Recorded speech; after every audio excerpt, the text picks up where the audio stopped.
All right, one thing to watch as Trump and Biden cruise through these primaries is the defiant left-wing vote against Biden over the war in Gaza. This is what they're so paranoid about with this coming election. In Wisconsin last night, activist groups set a goal to get at least 20,682 people to cast their vote as uninstructed. Now, that number matters because that was Biden's very tiny margin of victory back in 2020 over Trump, and they're trying to threaten him with this. Well, they more than doubled that goal. In fact, look at that, 48,000 votes. Uninstructed delegate, about 8% of the vote. In Rhode Island, about 15% cast a vote for undecided. It was the same gimmick there. Connecticut, about 11.5% went to undecided. You can see those numbers there. So it's a pretty nice chunk. Now expand that out into a general election, it could do a lot of damage. In New York, there is no uncommitted or write-in option, but activist groups waged a campaign urging voters to leave their choice for President blank, instead voting for down-ballot candidates only. You see where this is going, and again, this is why Joe Biden suddenly is so turned off about the idea of sticking with Israel. He's kind of moving away from it. Victor Davis Hanson joins us now to talk more about this. Sir, it's good to have you back on. Unnamed House Democrat telling The Hill, if this war keeps going, it'll be a major problem. The sooner Biden can break from Netanyahu in a major way, then the better off he will be politically. He says he fears what the DNC in Chicago could look like this summer. What are your thoughts on this? Well, that's legitimate. As a kid, I watched the 1968 Chicago convention that really destroyed Hubert Humphrey's chances to beat Nixon. But I don't think they quite have got the political calculus right. There's about 7 to 8 million Jewish people in the United States, right, and they are a major contributory factor to their fundraising, and they vote 65 to 70% Democratic. If they were to stay out in the fashion that the Arab American Muslim vote in Michigan were, it would have a lot more deleterious effects. And what he's doing, he doesn't quite understand where he's drifting, but every single day, it's not that he's distanced himself from Netanyahu, he's distanced himself from Israel. Many people in Israel, the majority, in fact, don't think that Netanyahu is a hawk.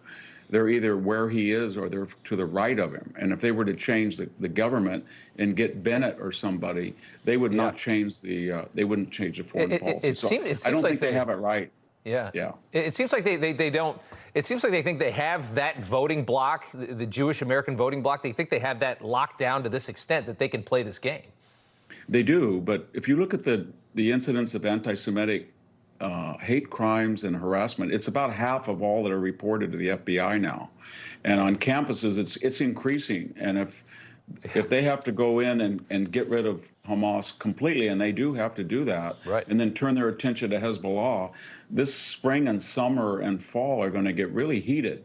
And I think a lot of Jewish Americans are going to think, this is an existential fight for Israel's survival, right, October 7th. Yeah, and, the war really is an incredible look, I think, at the incompetence of the State Department and this administration, which are actively funding both sides of the same war. They send money to Israel, they send support to Israel, then at the same time they free up billions for Iran, which is funding the terror and funding Hamas and these other groups. It is mind-boggling to see how bad they are at handling this moment.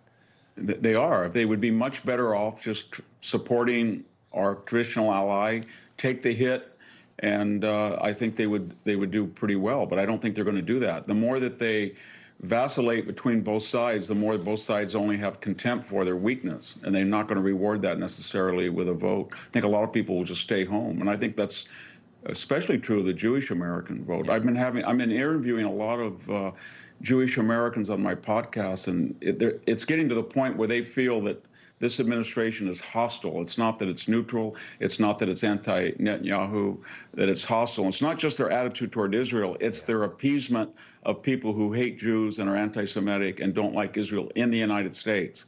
And when they see the Biden administration appease them and even court them, they take that as a message that they're dealing with fire and anti-Semitism. And I don't think they know what they're getting into. They have no idea. They just need this war to end immediately so people can forget about it by November.